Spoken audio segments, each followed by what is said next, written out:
എല്ലാവർക്കും വില്ലുമംഗലം സ്വാമിയാരുടെ ശ്രീകൃഷ്ണ കർണാമൃത ശ്ലോകങ്ങളിലേക്ക് സ്വാഗതം. കഴിഞ്ഞ തവണ നമ്മൾ രാസലീല സമയത്ത് ഭഗവാൻ എങ്ങനെയൊക്കെയാണ് വേണുനാദം പൊഴിച്ചത് എന്നാണ് കണ്ടത് അല്ലേ. ഇന്ന് 43-ാമത്തെ ശ്ലോകം മുതൽ നോക്കാം. 43-ാമത്തെ ശ്ലോകം ശാർദൂല വിക്രീഡിതം എന്ന വൃത്തത്തിലാണ്.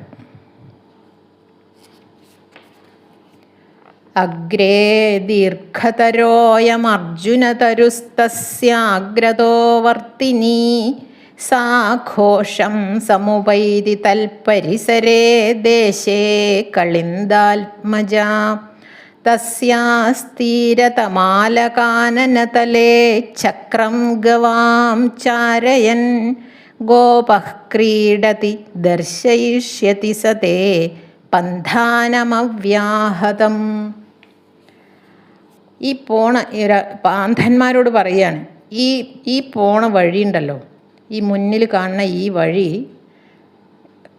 പോണത് അടുത്ത് വളരെ ഉയരമുള്ളൊരു അർജുനവൃക്ഷം നിൽക്കുന്നുണ്ട്.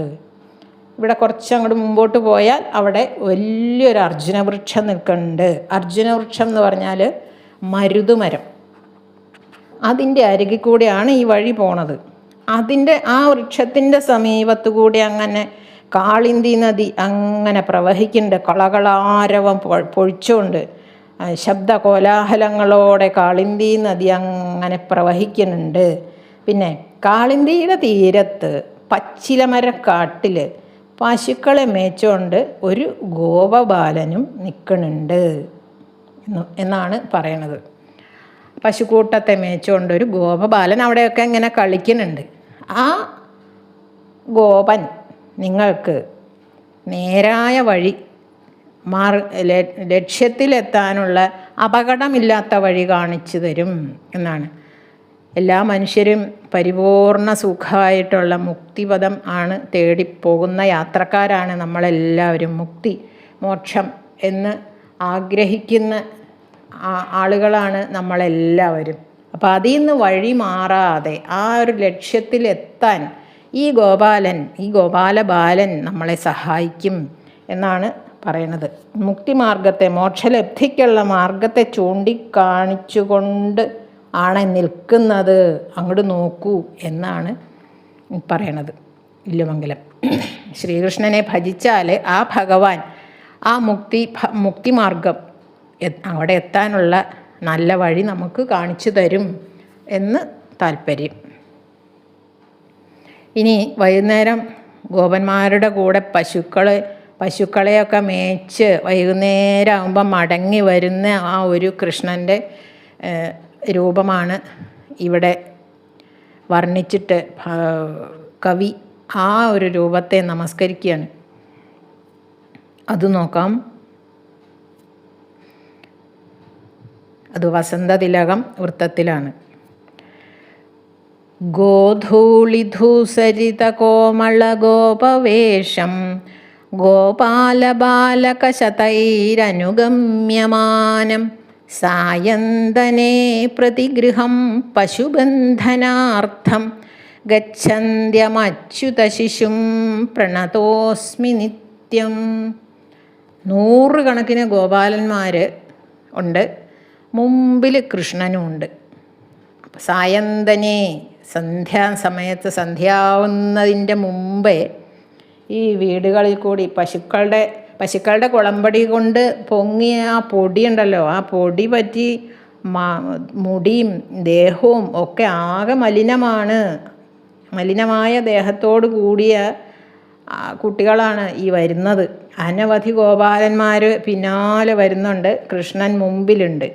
അങ്ങനെ വരുന്ന സന്ധ്യാസമയത്ത് പശുക്കളെ പിടിച്ച് കെട്ടാനായി എല്ലാ ഗൃഹത്തിലും ഈ കൃഷ്ണൻ എല്ലാ ഗൃഹത്തിലും പോയി നോക്കും എന്നാണ് പറയണത്. എല്ലാ ഗൃഹത്തിലും ആ പോണ വഴിക്കൊക്കെ ഓരോ ഗൃഹങ്ങളുണ്ടാവും. അവിടേക്കുള്ള പശുക്കളെ അങ്ങ് കയറ്റി വിട്ട് ആ പശുവിനെ ആ തൊഴുത്തിൽ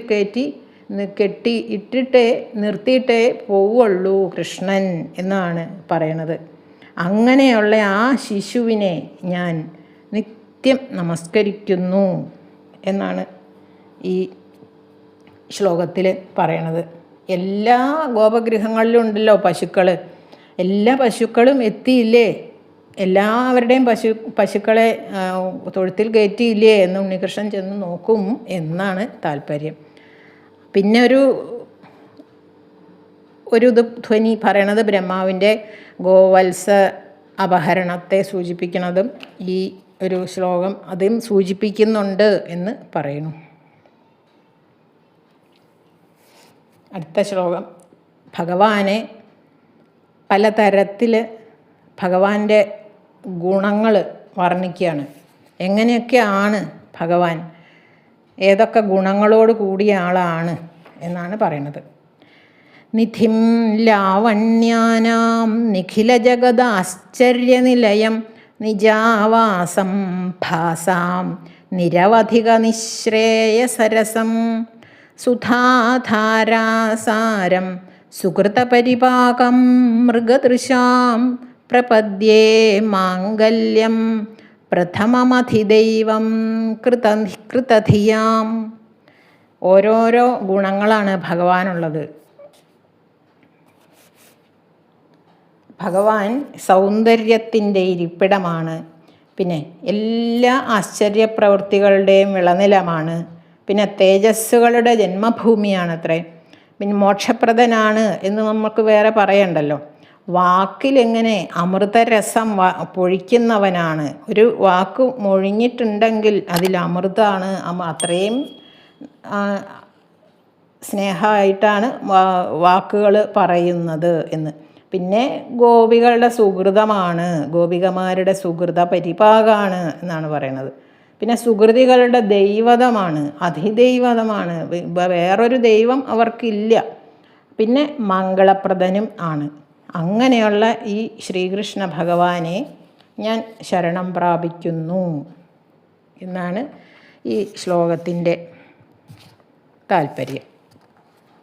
ഞാൻ ഇതിൻ്റെ ഇടയിൽ ഒരു അബദ്ധം കാണിച്ചു, നിങ്ങൾ ക്ഷമിക്കണം. ഈ ശ്രീലകം സാറിൻ്റെ തർജ്ജമ ശ്ലോകങ്ങൾ ഇതിൻ്റെ ഒപ്പം ചൊല്ലാൻ മറന്നുപോയി. ഇന്ന് ഞാൻ എടുത്ത പുസ്തകം മാറിപ്പോയി. അതുകൊണ്ട് തർജ്ജമ ശ്ലോകം ഇതിൻ്റെ ഇടയിൽ കൂടി ചൊല്ലാൻ മറന്നു. അപ്പോൾ ഞാനിപ്പോൾ അത് ഒന്നിച്ച് ഈ 3 ശ്ലോകങ്ങളുടെയും തർജ്ജമ ഒന്നിച്ച് ചൊല്ലാൻ പോവുകയാണ്. 43, 44, 45. 43-ാമത്തെ ശ്ലോകത്തിൻ്റെ തർജ്ജമ. പൊക്കം കൂടുതലുള്ളൊരർജുനമരം നിൽക്കുന്നൊരീ വീഥി ചെന്നെത്തും ഭൂമിയിലൂടെ ഘോഷമൊഴുകും കാളിന്തി മന്ദേതരം.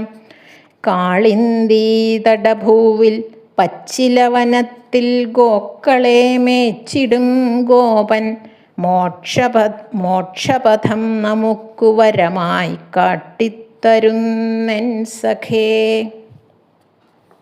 ഇനി 44-ാമത്തെ ശ്ലോകം. ഗോധൂളി പറ്റി തെളിമങ്ങിയ ഗോപവേഷം ഗോപാലരൊക്കയനുഗാമികളായ രൂപം സന്ധ്യയ്ക്കു വീടുകളിൽ ഗോക്കളെ ബന്ധനത്തിനെത്തിച്ചിടും ശിശുവെ നിത്യമിവൻ നമിപ്പൂ. ഇനി 45-ാമത്തെ ശ്ലോകം. തുടിക്കും സൗന്ദര്യം സകലഭുവനേ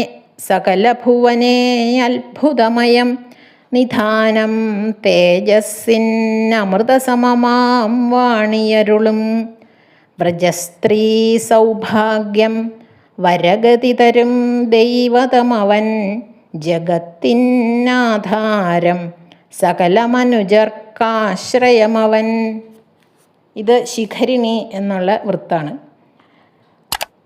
44-ാമത്തെ ശ്ലോകം വസന്തതിലകം വൃത്തത്തിലാണ്. ഈ ചാനൽ സബ്സ്ക്രൈബ് ചെയ്യാത്തവർ ഒന്ന് സബ്സ്ക്രൈബ് ചെയ്യുക, ഒന്ന് ലൈക്ക് ചെയ്യുക, ഒന്ന് ഷെയർ ചെയ്യുക. ശ്ലോകങ്ങളും ശ്ലോകത്തിലെ സാരവും അറിയാൻ താല്പര്യമുള്ളവർക്ക് ഇതിൻ്റെ ലിങ്ക് ഒന്ന് ഷെയർ ചെയ്ത് കൊടുക്കണേ. അടുത്ത ശ്ലോകങ്ങളുമായി അടുത്ത ദിവസം വരുന്നത് വരെ എല്ലാവർക്കും നന്ദി, നമസ്കാരം.